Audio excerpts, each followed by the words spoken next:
আরেকটা অভ্যুত্থান এখন ঘটে যেতে পারে। হাসনাত আব্দুল্লাহ সেদিন বলছে যে আরেকটা জুলাইয়ের জন্য প্রস্তুতি নেন। নাহিদ ইসলাম বলছে যে আরেকটা জুলাইয়ের জন্য প্রস্তুতি নেন। বাংলাদেশের মানুষ কিন্তু রেডি, আপনারা জানেন সেটা। আমি বলবো যে তারেক রহমান সাহেবকে যারা বুঝাচ্ছেন তারা ভুল বুঝাচ্ছেন। তারেক রহমান সাহেব, আমি আপনাকে জাস্ট সম্মান করে বলতেছি যে আপনি জাস্ট ভুল বুঝতেছেন, আপনি ওদের দ্বারা নিয়ন্ত্রিত হচ্ছেন। আমি জানি না যে আপনি কেন এরকম করতেছেন। আপনি বলছিলেন যে আম, স্বাধীনতার আপনার কাছে জুলাই যেরকম সম্মানের, 71 সেরকম সম্মানের। তাহলে আজকে আপনারা কেন এরকম করতেছেন? আপনার উপরে তো কেউ নাই। আপনি যদি বলতেন, আপনি কি, আমরা ভাবছিলাম যে দেখেন আপনাদের নিয়ে অনেক আগেও আমরা কান্না করছি যখন হাসিনা আপনাদের উপর এরকম অত্যাচার করছে। আপনাদের উপর দিয়ে যখন স্ট্রিম রোলার চালাইছে হাসিনা, হ্যাঁ, সালাউদ্দিন সাহেবকে যখন ধরে নিয়ে গেছে, ঠিক আছে, মানে আমরা আমরা তখন কান্না করছি আপনাদের জন্য। আপনাদেরকে সাপোর্ট করছি, আপনাদেরকে খাম্বা তারেক বলছে, আমরা বলছি যে কয়টা খাম্বা উনি বিক্রি করছে বা এই এই এই করছে। আজকে তো সেই খাম্বার উপরে তো হাসিনা লাইন দিয়ে গেছে। আমরা আপনাদের জন্য কথা বলছি ভাই। কিন্তু আজকে আপনারা যদি এরকম করেন, আবার যদি আপনারা এরকম করেন, তাহলে দেশের মানুষ আপনাদের জন্য কখনোই কোনোদিন কথা বলবে না।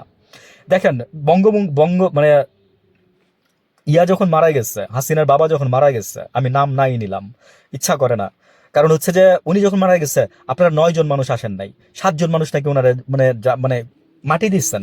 ভাই 300 জন সংসদ সদস্য ছিলেন, আপনারা 300 জন সংসদ সদস্যকে আসতে পারলেন না? মানে তারেক রহমান সাহেব, আপনার বাবারে মানে রক্ষী বাহিনীর লোক ছিল, আপনার বাবাকে যে মারছে ওইখানে 15 জনের মধ্যে একজন রক্ষী বাহিনীর লোক ছিল। আপনি সেটা জানেন?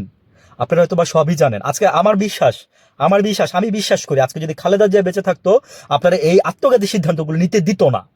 আর আপনি হয়তো বা মায়ের সন্তান হয়ে আপনি মানে ছেলে হিসাবে শুনতে বাধ্য থাকিতেন। আজকে আজকে খালেদা জিয়া নেই। আসলে কি আমরা হচ্ছে দুর্ভাগা জাতি, বুঝছেন? আমাদের এই এই এই এই জাতিটা এত দুর্ভাগা যে মনে করেন যে এখনো মনে করেন যে আমাদের দেশের মানুষ রাস্তায় বসে প্লেটে ভাত খায়। হুম। আপনারা যারা উঁচু তলায় থাকেন না, তারা আপনারা দেখতে পারবেন না উঁচু উঁচু থেকে। আমাদের আমাদের দেশে এমনও গরিব মানুষ আছে। আপনারা এই যে কার্ড নিয়ে কাজ করতেছেন, হ্যাঁ, আমার বলছি না যে আমার ঘরে সরকারি কর্মচারী আছে, তারাও কার্ড নিয়ে কাজ করতেছে। মানে রাত 3টা পর্যন্ত কাজ করতেছে, 3টা 4টা পর্যন্ত কাজ করতেছে। সে রেখে তারা ঘুমাচ্ছে, আবার সকালে ডিউটিতেও যাচ্ছে, কারণ ফ্যামিলি কার্ড নিয়ে কাজ করতেছে। আপনি বলছেন যে পাইলট প্রকল্প হিসাবে কার্ডগুলো দিচ্ছেন তো। আমি বলছিলাম যে আগে আপনার নেতা কর্মীদের দেন, আগে আওয়ামী লীগে যারা বুখারি আছে তাদেরকে দেন, যারা চাঁদাবাজি করে তাদেরকে দেন।